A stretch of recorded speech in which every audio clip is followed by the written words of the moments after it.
Então, a aula está gravando e a gente pode começar em paz. Então, para aqueles que estão chegando, nosso curso de pronunciamento técnico CPC 04, ativos intangíveis, e aqui algumas regrinhas que a gente sempre coloca, tá? Os microfones de vocês ficam todos desligados, porque senão fica muito confuso para mim, muito som no meu ouvido. Está terminantemente proibida a gravação particular dessa videoaula. Ela vai ficar disponível no YouTube para todos. E as interações nossas são sempre feitas pelo bate-papo, né? E funciona, que é uma beleza. Graças a Deus a gente se acostumou de um jeito com esse bate-papo que está tudo certo nas nossas vidas, tá? Bom, nós paramos nesse conjunto aqui, né? Na aula passada. A gente ficou aqui. E a gente, segunda-feira, a gente viu a primeira bolotinha. A primeira bolotinha é a aquisição de intangíveis adquiridos de forma separada. E esses intangíveis aí são aqueles contratos que a gente compra. E aí a gente até demos um monte de exemplos. Nossa, a aula segunda-feira foi riquíssima em exemplos. Fabinho, né, deu exemplos. Cristiano deu exemplos. Então, foi bastante rica a aula passada, graças às dúvidas que vocês aqui apresentaram. Por isso que é muito bom vocês trazerem dúvidas, porque as dúvidas enriquecem o nosso conteúdo, tá? E especificamente hoje a gente vai trabalhar com a segunda bolinha verde, que são os ativos adquiridos em combinação de negócios. E cá estamos nós, tá? Nessa parte aqui, a gente vai trabalhar com o ágio. E aí, quem tiver dúvidas em relação ao ágio, em relação ao goodwill, tá certo? Em relação a essa composição aí de conhecimentos, então fica bem tranquilo que hoje a gente vai tentar, na medida do possível, claro, resolver essas questões, tá bom? Então, vamos embora. Então, uma combinação de negócios é uma situação muito particular, é uma situação muito peculiar, tá certo? Onde uma empresa adquire outra empresa. Então, é sempre essa situação. Toda vez que vocês virem, né, combinação de negócios, saibam que vocês estão diante aí de uma empresa adquirindo outra empresa. E quando uma empresa compra outra, né, a gente sabe que a gente não realiza essa compra baseado apenas no valor patrimonial. O que é o valor patrimonial? O valor patrimonial é o valor do PL, que nada mais é do que o ativo menos os passivos, tá? Então, nesse exemplo aqui nosso bobésimo, tá certo?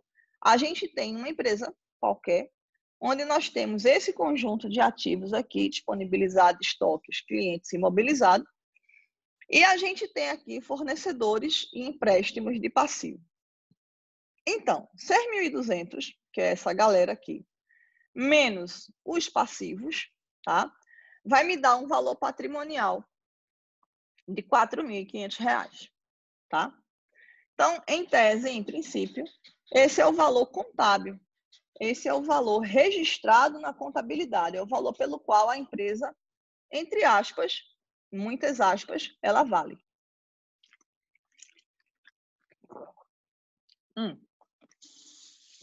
Mas aí a pergunta, ela vale R$ 4.500 ou ela vale mais do que isso?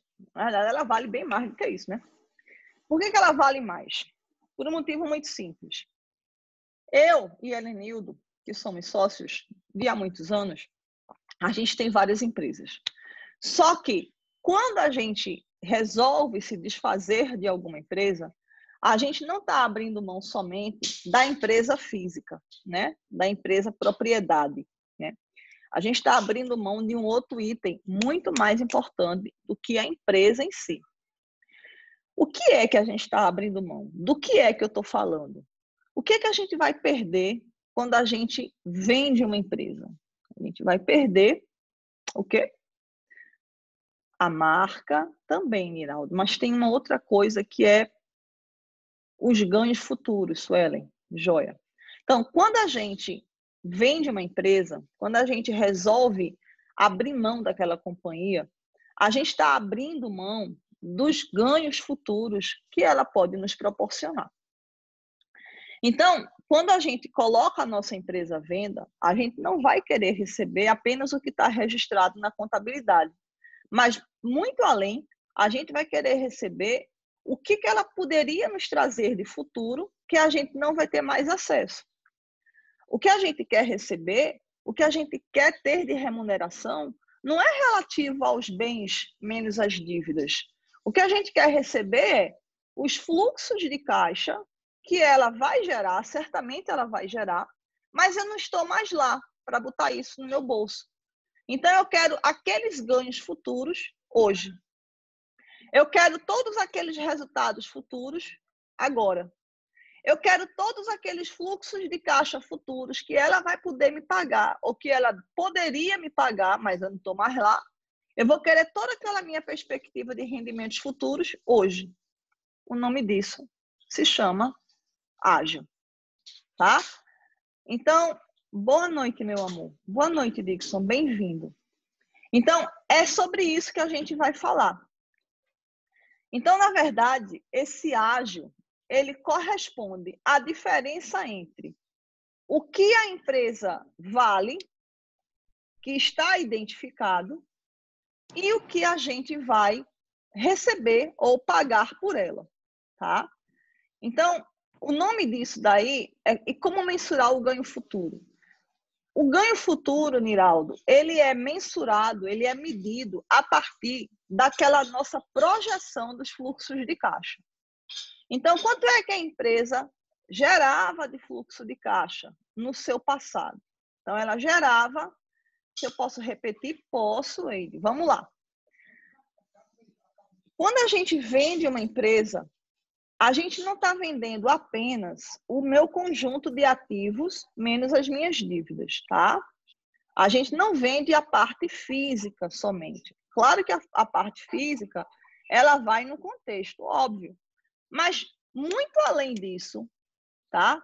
Para muito mais além disso, o que eu estou colocando à venda é o que Suelen colocou ali. O que eu estou colocando à venda são os meus ganhos futuros. Tá? Então, eu vou abrir mão, não é isso, Suelen? Eu vou abrir mão das minhas receitas. Que a empresa vai continuar funcionando. Eu é que não vou estar mais lá. Então, quem comprar é que vai receber. E esse alguém não sou mais eu. Então, hoje, eu quero receber agora todo esse futuro que eu não vou estar mais lá. Todo esse futuro promissor, eu não vou poder mais ter acesso. Então, eu quero que quem quer que compre, pague isso para mim agora. E aí, Niraldo perguntou, como é que eu vou mensurar isso? E aí, onde eu estava falando, eu vou pegar os fluxos de caixa passados, eu vou pegar tudo que aconteceu no passado, eu vou observar como é que foi esse comportamento passado, e aí eu projeto isso para o futuro, tá? Então, o nome disso se chama projeção de fluxos de caixa. Eu vou pegar tudo que já aconteceu, eu vou estudar a série histórica todinha para trás, vou identificar qual foi a curva de crescimento para trás, vou identificar como é que se comportaram aqueles valores para trás, para então, a partir desse estudo pretérito, eu fazer a análise e eu explodir isso para o futuro. Como é que a gente faz isso na prática? Através da estatística, através da econometria, através de métodos estatísticos aplicados, através de ferramentas estatísticas. Então, é a estatística que vai nos ajudar a pegar esses dados históricos, tá certo? E projetar para frente. Oi, Cris. Boa noite, meu amor. Se eu tiver uma empresa de capital aberto, onde tem o valor de mercado dela na bolsa? Nesse valor tem um ganho futuro. Cris, vê só, sua pergunta foi muito boa, né? Vê só, pessoal. Obrigada, Helenildo. A gente falou sobre isso, realmente. Depois vocês entram aí nesse linkzinho de Helenildo para... como é que chama, Helenildo? Florear as ideias, refrescar as ideias. Cris, vamos lá. Na Bolsa de Valores, na Bolsa, né, as empresas listadas em Bolsa, ela tem o valor de mercado. Então, quem é o valor de mercado? O valor de mercado representa o valor das suas ações multiplicado pela quantidade de ações. Então, eu tenho lá uma empresa XPTO, o valor da ação é R$35. Aí eu pego R$35, que é o valor da cotação da ação, vezes a quantidade de ações, que é o valor do PL, eu vou ter o valor da empresa como um todo. Todo mundo está entendendo o raciocínio de tia? Eu tenho uma Petrobras da vida. Aí a Petrobras tem lá o valor dela que está sendo cotado. Então, está sendo cotado por X reais. Quanto é que vale a empresa? A empresa vale a valor de mercado, ela vai valer o valor das suas ações multiplicado pela quantidade de ações que ela tem, que é o valor do capital social. Então, em tese, a gente chegou. Isso é verdade? Sim e não. Isto é uma medida de valor? É. Isto é uma medida de valor. Este valor, ou esta medida de valor, é o ganho futuro medido a partir da projeção dos fluxos de caixa? Não. Deu para entender? Tia vai repetir. Se eu tiver o preço da ação, se eu tiver, não, eu tenho o preço da ação. Aí eu pego o preço da ação, multiplico pela quantidade de ações, aí eu vou ter o valor da empresa listada. Beleza. Isto é uma medida de valor? É, claro que é uma medida de valor. É o valor de mercado, lógico que é. 2. Isto é o valor dos fluxos de caixa projetados? Não, não é. Porque o valor dos fluxos de caixa que são projetados, eles vão até um limite. Ou seja, eu projeto, desconto a valor presente, e eu tenho aquele valor ali calculado, que são as projeções do fluxo de caixa. Mas isso não é o valor de bolsa, porque o valor de bolsa vai além desses fluxos de caixa. Porque o valor de bolsa, ali dentro, Cris, ali está contido outras variáveis. Ali está contido o efeito manada, ali está contido o desespero para comprar, ou o desespero para vender, ou a insanidade do mercado. O investidor, ele não é racional. Aliás, o homem, o ser humano não é racional. Quando Tia fala racional, ela está se reportando ao que a gente chama de homos econômicos, que é uma expressão que diz que o homem ele pensa de forma racional, buscando a maximização da utilidade. O ser humano não pensa assim. Basta dizer que quando a gente vai na Arezzo, eu particularmente, eu e Mônica, quando a gente vai para a Arezzo, a gente compra 50 pares de sapato. A gente tem 50 pés? Não tem. A gente tá aplicando a teoria da utilidade? Lógico que não. E por que você comprou? Porque eu quis, estava R$30 e eu comprei. Ponto. Só por isso. Então, não existe o homos econômicos na vida real. Por mais racional que ele seja quanto ao uso do dinheiro, ele tem uma saída pela tangente onde ele vai gastar de forma irracional. É por isso que a gente bate tanto o pé para a questão da educação financeira, para que você consiga criar uma rotina de poupança. Mas a gente não é racional quanto ao uso dos recursos, tá?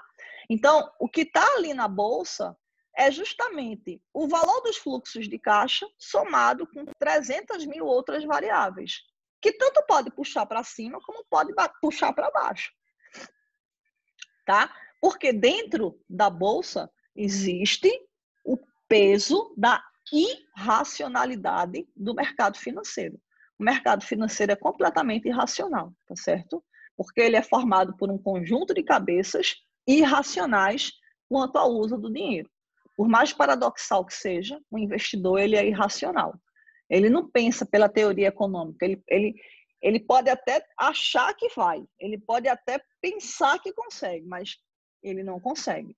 É por isso que existe na academia, é por isso que existe dentro do ramo, tá certo, das finanças, existe um pedacinho, uma parte do conhecimento chamada de finanças comportamentais. Finanças comportamentais é aquela partezinha da área das finanças que estuda o comportamento do investidor, vírgula, que não é racional quanto ao uso dos recursos. Ele pode até achar que é, mas na verdade ele não é. Basta que ele starte um gatilho nele, esse gatilho de origem emocional vai dar uma reação nele e essa reação vai botar por terra todos os seus conceitos de investimentos que ele julgava racional, tá?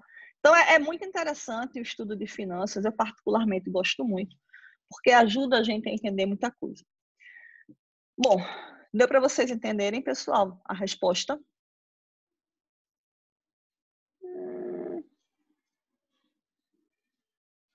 Pessoal? Graças a Deus. Bom, então, é isso que acontece quando a gente fala do ágil, tá? Voltando agora para o ágil, então o ágil é a diferença entre o que a gente paga, o que é esse valor pago, tá? E o quanto a empresa, de fato, vale.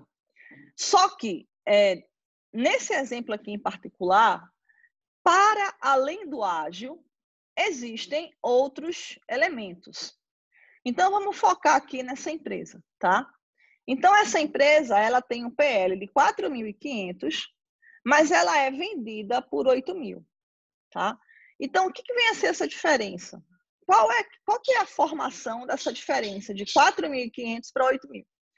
Então, é o seguinte, eu e Helenildo, vírgula, meu sócio, a gente tem uma empresa, XPTO, e essa empresa, ela é um mercadinho, tá certo? Esse mercadinho, ele já está estabelecido no nosso bairro, e esse mercadinho, ele tem lá 30 anos, 40 anos que ele funciona. Então, ele já é conhecido, ele já tem nome, ele já tem reputação, as pessoas já sabem qual é a faixa de preço que a gente pratica, enfim. Então, tem todo aí um conjunto aí de elementos muito fortes, né? E aí, o que acontece? Esse mercadinho, ele tem uma marca. Ele é o mercadinho Tudo de Bom, né? O nosso mercadinho. E esse mercadinho Tudo de Bom, essa marca, ela é extremamente conhecida no nosso bairro, né? Já tem clientela fiel, exatamente, general. Então, tá tudo ali, né? Embutido no negócio. Tem o ponto comercial, tem uma série de coisas. Então, veja só. Quando a gente bota para vender a empresa, presta atenção no que eu vou falar, tá? Quando a gente bota para vender a empresa, o que a gente vai levar em conta? A gente vai levar em conta o quanto que ela pode gerar dos fluxos de caixa futuros. Então, é o seguinte, presta bem atenção, tá? A gente pegou os fluxos de caixa passados, pretéritos, fez um estudo histórico, verificou a curva de crescimento, verificou como é que estava a economia atual, verificou quais eram as projeções para os próximos 4, 5, 6 anos de crescimento de PIB, inflação, tá? Desemprego, enfim, um monte de coisa. Colocou tudo isso aí na cesta. Um olhou para a cara do outro e falou, bicho, perspectiva de crescimento para os próximos 10 anos é de 6%. 6% é 6%. Você baseou em quê? Eu baseei na inflação, eu baseei no crescimento do PIB, eu baseei no que o IBGE divulga de desemprego futuro, que o Banco Central divulga de índice de confiança, não sei das quantas, peguei um monte de informações futurólogas, tá? Cheguei à condição aí de que o meu indicador de juros futuros é de 6%. Beleza, tá massa. Peguei meu fluxo de caixa passado, apliquei 6%, projetei. E aí, quando eu projetei, que eu desconto a valor presente, ó, vocês não podem nem respirar agora, tá? Presta atenção no que Tia está falando. Deixa de olhar para o lado, deixa de olhar para o zap. Olha só para mim por enquanto. Daqui a pouco termina a aula, vocês seguem o fluxo. Fica bem esperto para olhar para mim. Então, a gente pegou lá, projetou, descontou, deu R$8.000. Então, R$8.000, ou próximo de R$8.000 por ali, é a expectativa. Não, Johnson, não é para fechar balanço, é só para olhar para mim. Depois você fecha esse balanço. Presta atenção, você não vai entender. Então, os R$8.000 é a expectativa projetada e descontada a valor presente. Beleza. Como é que eu posso explicar esses 8.000? Tá? Então, os 8.000 para iniciar são os fluxos projetados. Tá? É o valor da empresa. É o quanto a empresa vale. Vale 8.000. Como é que eu chego? Qual é a sustentabilidade dos 8.000? Qual é a sustentabilidade dos 8.000? Bom, inicialmente, os 8.000, que são os fluxos de caixa, eles são formados a partir do meu patrimônio. Então, o meu patrimônio, escuta, Tia, o meu patrimônio, que é o conjunto de ativos menos as minhas dívidas, explicam parte dos R$8.000. Entendeu? O meu patrimônio, que é o meu ativo menos o meu passivo, explica uma parte dos R$8.000. Então, dentro dos R$8.000 está contidos 4.500, que é o valor patrimonial. Beleza. E a diferença de 4.500 para 8.000? Como é que se explica isso? Aí eu vou dizer, ó, a gente tem uma marca. Essa marca é uma marca muito conhecida. Ah, é? É. E quanto é que ela vale? A gente pega, chama um pessoal de marketing, o pessoal de marketing vai lá, avalia a marca, ela vale R$1.000. Beleza. Então, dentro dos 8.000, que é isso aqui, 4.500 é explicado pelo próprio PL. R$1.000 é explicado pela marca. Ou seja, aqueles 8.000 de fluxos de caixa futuros, parte dele é explicado pela marca. A marca ajuda a formar aquele fluxo de caixa futuros e o valor dessa ajuda é de R$1.000. E a marca é um elemento conhecido, identificado e separado dos outros. Marca. Além disso, eu estou extrapolando o meu exemplo, tá? Eu estou extrapolando o exemplo.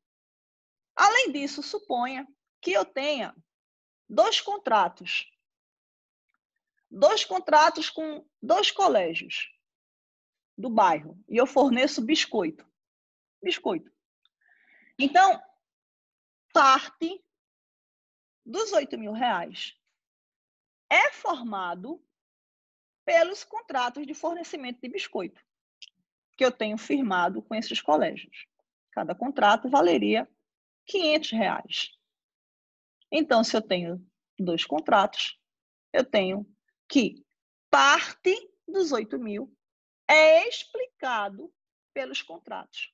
Então, além da marca, eu teria os 2 contratos identificados e separados. Nem a marca e nem os contratos estão neste balanço, mas eles existem. É o que a gente chama de ativo oculto. Eles não estão aqui, mas eles existem. Tá? Eles estão aqui, não estão, mas eles existem. E, muito além disso, eles são responsáveis por ajudar os R$8.000 de fluxo de caixa. Então, em resumo, meu fluxo de caixa, que foi calculado a partir do estudo dos fluxos de caixa passados, da identificação da taxa de crescimento da economia, 6%, projeto, desconto a valor presente, 8.000. E aí eu vou começar a identificar elementos que explicam os 8 mil. Então, o patrimônio líquido, que é o conjunto de ativos menos o passivo. A marca, que não existe, mas que ela está lá, vale R$1.000. Os contratos. E aí, tudo o que eu puder identificar que está oculto, mas que existe, e que eu puder atribuir um preço, um valor, eu vou, então, colocando naquele meu poder de explicação dos 8 mil. Vai chegar uma hora que eu vou dizer, bicho, não tem mais nada. Não tem não, tem não. A diferença entre os 8 mil e o que eu não consigo mais explicar é o ágio. Então, o ágio é a parcela não explicada da formação dos fluxos de caixa projetados em uma empresa diante de uma combinação de negócios. Ponto. E aí?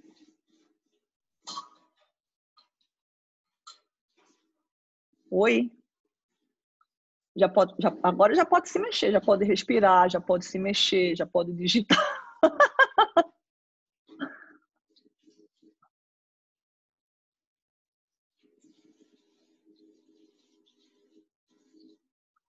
Deu para entender?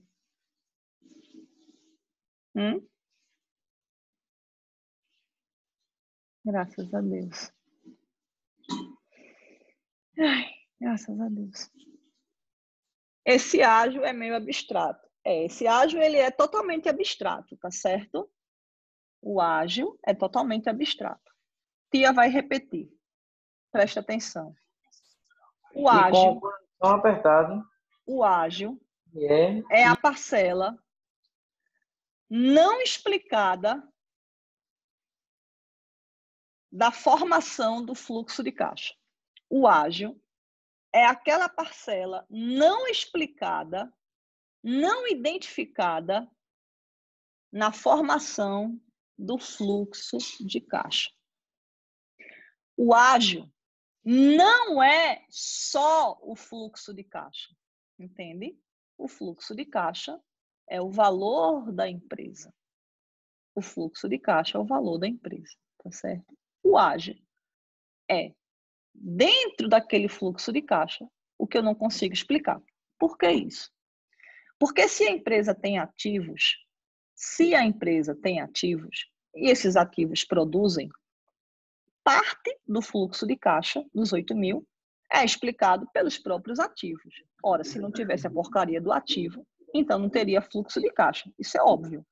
Então, parte dos 8 mil é devido aos ativos. Óbvio, né? O nome fantasia, Diego, é a marca. Parte dos 8 mil reais é formado pelo quê? Pela marca, pelo nome da empresa. Essa marca, como eu mensuro, essa marca você tem que chamar alguém de marketing. Nem eu, nem você, nem Helenildo, nem muitos daqueles que estão aqui têm condições de mensurar essa marca, tá? Então, isso daí é o pessoal de marketing que vai fazer isso. A gente está fora disso. Pode deixar registrado no ativo. Diego, ele não vai ficar no meu ativo. Ele vai ficar no ativo de quem está comprando. Ele é oculto para mim, mas ele vai aparecer no ativo de quem compra. Bosco, estou apanhando um pouco, né, meu amor? Fique tranquilo que no início é meio chatinho, mas depois você vai se ambientando. Eu pensei que marcas ainda ficavam no balanço como marcas de patente. Mas vai ficar no balanço de quem compra, tá? Não no meu, porque o meu balanço é esse aqui que você está vendo. É, do adquirente. Olha ele aqui. Esse aqui é o balanço do adquirente. Entendeu? No meu, Na minha empresa, na empresa minha de Helenildo, essa marca ela não vai entrar nem hoje, nem amanhã, nem nunca. Por que não vai entrar? Porque quando a gente começou, qual era o valor da marca? 0. 0. Tá? Ela foi ganhando corpo com o tempo. Mas ela não existe no meu balanço. E nem vai existir. Agora, a empresa que compra, aí sim. A empresa que compra, ela pode capturar a marca. Pode não, ela vai capturar a marca. Ela vai, captura. Entendeu? Ela vai ficar aí. Esse lançamento é o lançamento que vai ser feito na empresa adquirente. Ela foi construída com o passar do tempo. Exatamente. No balanço de quem compra, aparece como marcas no ativo intangível. Exatamente. É isso aí. E o ágio também vai aparecer lá no conjunto de ativos fixos, como ágio, como um intangível. Só que esse intangível, que é o ágio, ele é um intangível não identificado. Como ele é não identificado, ele fica fora daquela nossa proposta das 3 bolinhas. Por isso que ele é um intangível classificado como sendo goodwill ou ágio. E aí é um outro CPC que estuda ele. É necessário ter um laudo? Com certeza, tá? É necessário ter um laudo, você vai ter que pagar para o pessoal de marketing mensurar essa marca. E aí é com eles, a gente só vai pegar o papel, entendeu? Contabiliza e tchau. Uma pergunta que vocês não fizeram, tá? Mas eu quero saber se vocês estão pelo menos pensando nisso. A pergunta de $1 milhão é a seguinte. Ô tia, levando-se em conta esta empresa do PowerPoint, o que aconteceria se eu chegasse, pedisse a avaliação do laudo da marca e o cara viesse com o valor da marca num montante de R$5 mil? O que é que eu faço?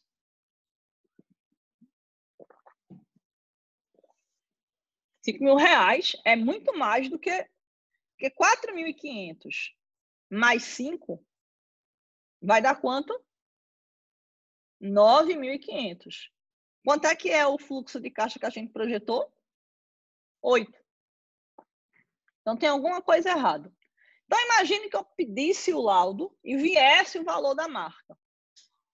Por acaso, o valor da marca, só ela, foi R$5 mil. Só que se eu pegar 5 mil e somar com 4.500, então significa que extrapola os 8 mil. Então a pergunta de $1 milhão é: pode isso, Arnaldo?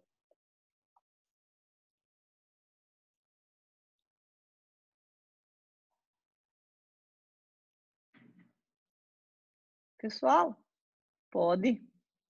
Pode ou não pode? Pode isso, Arnaldo? Pode, lógico que pode. E quando isso acontecer? Não é melhor digitar logo as registrar? A gente não vai poder registrar essa marca não, Diego. Mas vá, me dê uma ajuda. Imagine que isso acontecesse com a gente. Reconheceria o ganho por compra vantajosa? É uma. Eu faria uma outra coisa. Não teve ágio, teve deságio, na verdade, né? Não teve ágio, teve deságio. Mas, sério, o que é que vocês fariam numa situação dessa? Nesse caso, teria que ajustar o valor de mercado. Era por onde eu iria, tá certo, Suelen? Nesse caso, eu iria... Primeiramente, eu iria pedir uma segunda avaliação de marca. Isso estou colocando na vida real, tá? Eu iria conversar com a pessoinha que avaliou a marca. Eu ia chamar ela para conversar e dizer: boy, vem cá, me explica aí como é que tu chegou em 5 mil, só para eu saber, porque você não pode ter ido muito além do que eu fui. Porque o valor da marca está associado com o poder de compra dela, tá? O valor da marca está associado com o quanto ela pode render de caixa. Então, ele não deve ter ido muito além do que eu fui. Eu peguei o valor dos fluxos de caixa e projetei. Ele, para chegar no valor da marca, ele fez a mesma coisa, tá? Eu disse, boy, vem cá, me explica aí como é que tu chegasse nesses 5 mil, só para eu entender a tua linha de raciocínio. Porque, de alguma forma, a gente vai ter que conversar. Em outras palavras, o que Tia está querendo dizer é que eu vou ter que fazer alguns ajustes, tá? Nesses laudos de marca, eles não podem colocar o valor mínimo, médio. Pois é, então, Bosco, é por aí, tá? A gente vai ter que chegar num acordo de valores. A gente vai ter que chegar num acordo. E tem um detalhe que Tia esqueceu. Imaginem que quem vai comprar a nossa empresa é Cristiano. A empresa é minha e de Helenildo, e quem vai comprar é Cris. Novamente, silêncio. Olha para mim e nem pisca. Quando a gente for vender, quando a gente for colocar o preço, eu e Helenildo, a gente vai fazer uma avaliação da empresa nossa. E a gente vai chegar com 8 mil reais, tá? E a gente vai dizer, olha, os 8 mil reais representam os fluxos de caixa no qual estão contidos aí a marca, os contratos, etc. e tal. Cristiano, quando for oferecer o preço, ele também vai fazer um estudo sobre a nossa empresa. E ele vai chegar com outro laudo. E ele vai dizer, ó, eu cheguei aqui com 7 mil. Tá? Exatamente. Então, Cristiano vai chegar com um laudo e eu e Helenildo, a gente vai oferecer outro laudo. Vai ficar um laudo aqui, que é o de Cristiano, e outro laudo aqui, que é meu e de Helenildo. Olha aí o que Cristiano escreveu no bate-papo. Isso aí que ele colocou é super importante, tá? Então, eu vou chegar lá com o meu laudo e o de Helenildo vai puxar esse valor para a estratosfera. O de Cristiano vai puxar para baixo. E a gente vai chegar num acordo de valores. Por isso que o nome disso se chama due diligence.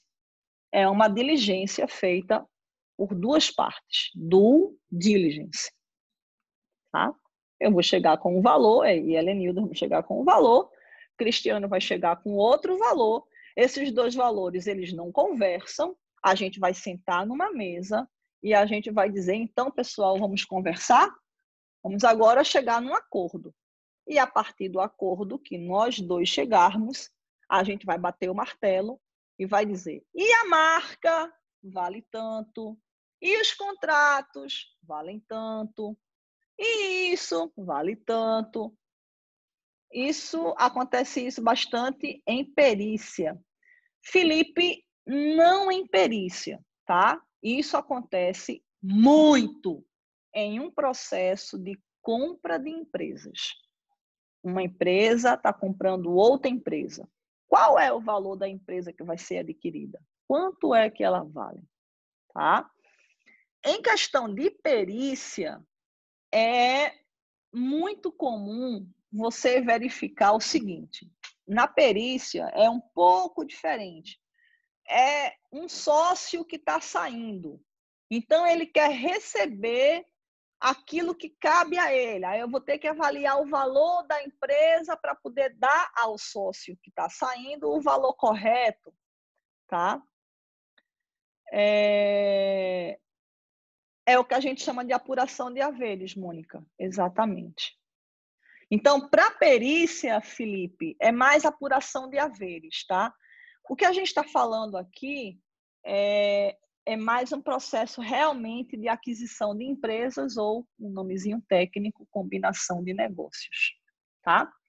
Bem bacana esse estudo. Eu tenho, assim, eu adoro esse assunto. Se a marca aumentasse para 5 mil, o ágio continuaria 2.500? Ele não. Primeiro que a marca, eu acho que o valor final dela não seria 5 mil. E eu acho que o valor de mercado também não seria 8. A gente iria fazer um ajuste, tanto no valor da marca, como no valor dos fluxos de caixa. Porque entenda que é o seguinte, tudo isso que a gente está fazendo é um exercício de aproximação. Na verdade, nada disso é um valor batido. O único valor batido que existe é o valor do ativo menos o passivo. PRIO. Fluxo de caixa é um exercício de projeção. Isso não é uma coisa batida no martelo. Fluxo de caixa é algo calculado, tem expectativas, tem julgamentos. A gente estima que... Então, tudo é um exercício de aproximação. Então, o que eu estou querendo dizer para vocês é que isto não é a realidade única. Isso é uma realidade feita por uma empresa, uma outra empresa, quando for fazer o laudo, vai chegar numa outra realidade e por aí vai. Ô, Angélica, que bom que você está gostando da aula. Bom, mas, pessoal, até aqui está tranquilo. Isso é extremamente importante que vocês me deem um feedback.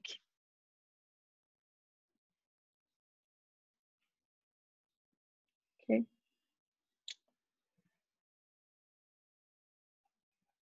Graças a Deus. Graças a Deus. Então, está aqui a nossa marca, está aqui os nossos lançamentos.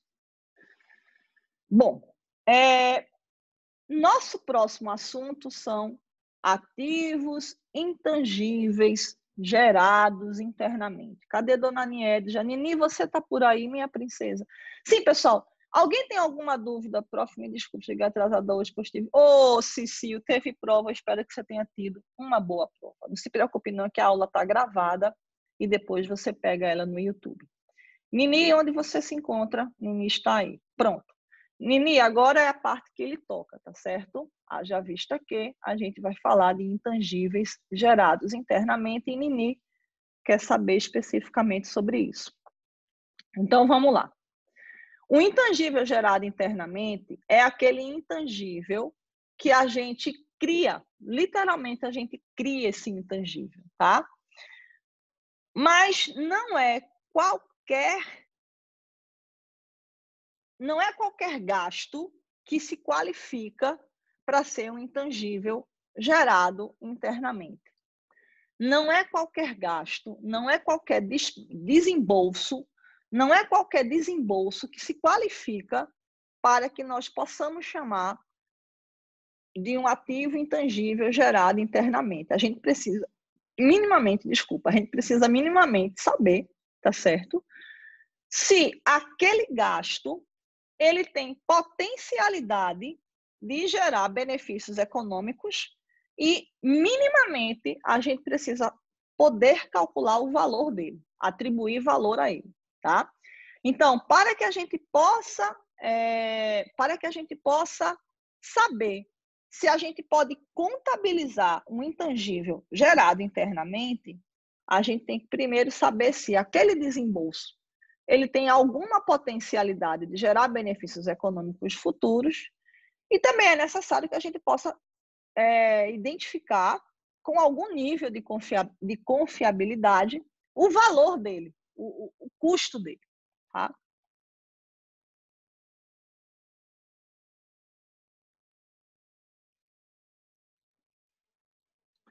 Pronto. E aqui eu vou ter uma boa explicação.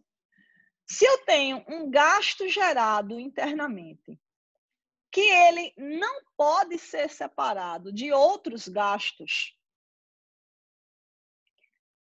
e que esses gastos não se originam de direitos contratuais ou outros direitos legais, então isso daí não é classificado como intangível.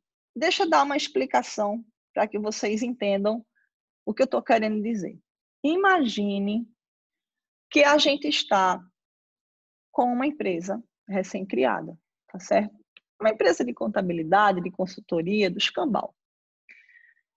E aí a gente vai começar a prospectar clientes, tá? A gente vai começar a prospectar clientes, vai começar a batalhar, vai começar, né, a visitar empresas. Tudo isso você tem gasto, é a parte mais difícil, concordo plenamente. E a gente tem que ter muita paciência. E tem que ter muita paciência e muita força de vontade.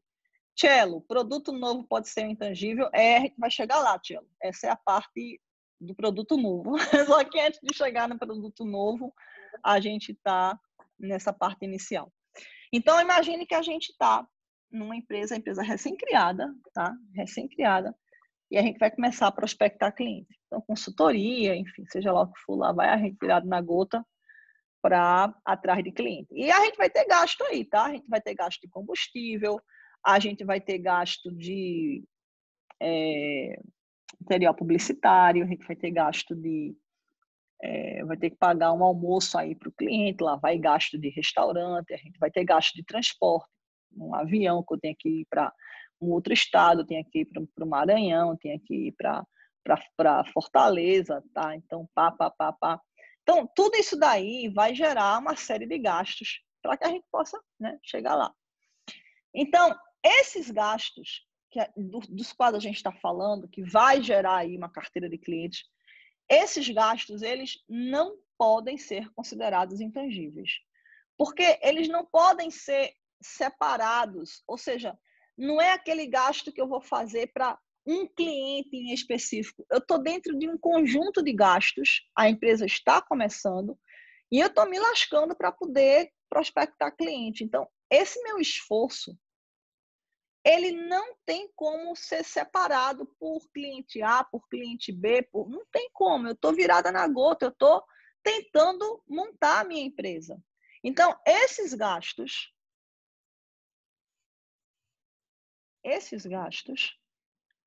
não podem ser intangíveis. Isso é uma coisa. Por outro lado, imagine agora, tá certo? Que eu já tenha uma empresa formada, que eu já tenha uma carteira de clientes já montada, etc. e tal, tá certo? E aí eu vou fazer uma propaganda, eu vou fazer uma publicidade, eu vou fazer... Entenda, a empresa já existe, a empresa já está montada, a empresa já está rodando, e eu vou apenas fazer mais uma mega campanha de publicidade para poder alavancar as minhas vendas que já existem. Entenda, uma coisa, é a mesma história da propaganda, mas uma coisa é uma coisa e outra coisa é outra coisa. São diferentes as coisas. E você tem que exercitar o julgamento profissional, você tem que ser sensível ao fato. E você precisa exercitar o danado do julgamento. Então, naquele primeiro caso da empresa embrionária, nada ali era intangível, esquece. Mas numa empresa madura, numa empresa consolidada, é aquela empresa que já tem anos e anos de estrada, e ela está investindo pesado em campanhas publicitárias regulares, etc. E a gente tem como, e a parte mais importante, a gente tem como mensurar o impacto daquela propaganda nas vendas. Deu para você entender? A cada campanha publicitária eu consigo ter um incremento de vendas ou não ter uma redução de vendas. Tá entendendo? Então, quando eu já tenho numa outra situação a mesma campanha publicitária, ela pode ser considerada intangível. Investimento em propaganda. Tá certo? Já que é a mesma coisa. Mas uma coisa é uma coisa. Outra coisa é outra coisa. Apesar de ser a mesma coisa. Ou seja, apesar de ser o investimento com propaganda, no primeiro caso, eu não posso. No segundo caso, talvez eu possa. Um novo lançamento de produto, Marcelo, uma boa ideia? Uma boa ideia, Marcelo. É por aí. Mas a empresa já é véia. A empresa já é véia.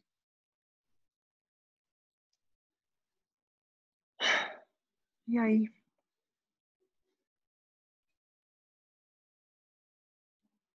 Pessoal, dá retorno.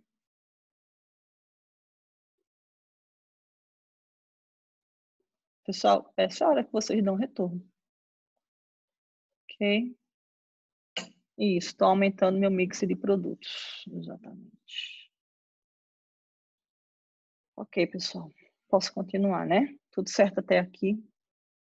Graças a Deus.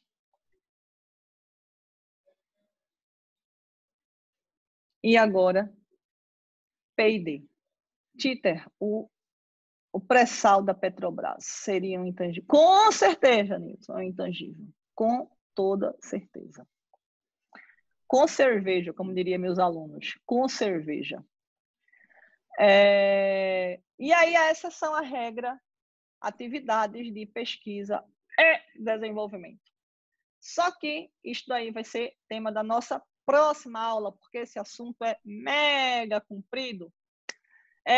Luquinhas, pessoal, meus alunos, eles falam, com cerveja, tia. Ah, Dieguinho, já estamos no nosso horário, tá certo? E esse assunto daí, ele é comprido. E eu prefiro ter tempo para a gente. P&D é um intangível desenvolvimento. Nini. Ô, Nini, ficou quase para hoje, Nini, mas vai ficar para a próxima segunda. Pessoal, veja só, alguns recados breves e faceiros. Primeiro recado, as nossas felicitações aos meninos da Federal de Sergipe. Meus meninos queridos, um beijo para vocês. Foi muito bom tê-los aqui com a gente. A gente espera que vocês voltem, que vocês retornem, que vocês não se prendam ao certificado. Voltem sempre, a sala está aberta e está esperando vocês voltarem, tá certo? Quinta-feira, que é amanhã, tem live sobre mercado de capitais, debêntures, tá? Então, quem quiser conhecer um pouquinho mais sobre debêntures, assista, tá no Instagram de tia. A UFS está aberta para você. Eu vou, Patita, deixa eu só terminar essa pinóia de pandemia. Vai voltar com cerveja, né, meu amor? E quer mais? E um beijo bem grande. Um abraço, Niraldo, com a sua live de 8 horas. Um abraço bem apertado, aquele abraço assim, ó, que a gente aperta. Tá certo? Que Papai do Céu abençoe a todos. Ah, pessoal, o curso de extensão foi aprovado pela Federal. Em breve eu vou dar mais notícias. A gente vai poder formar o nosso curso de extensão, tá certo? Isso daí vai ser maravilhoso, porque tanto eu como vocês teremos certificados, enfim.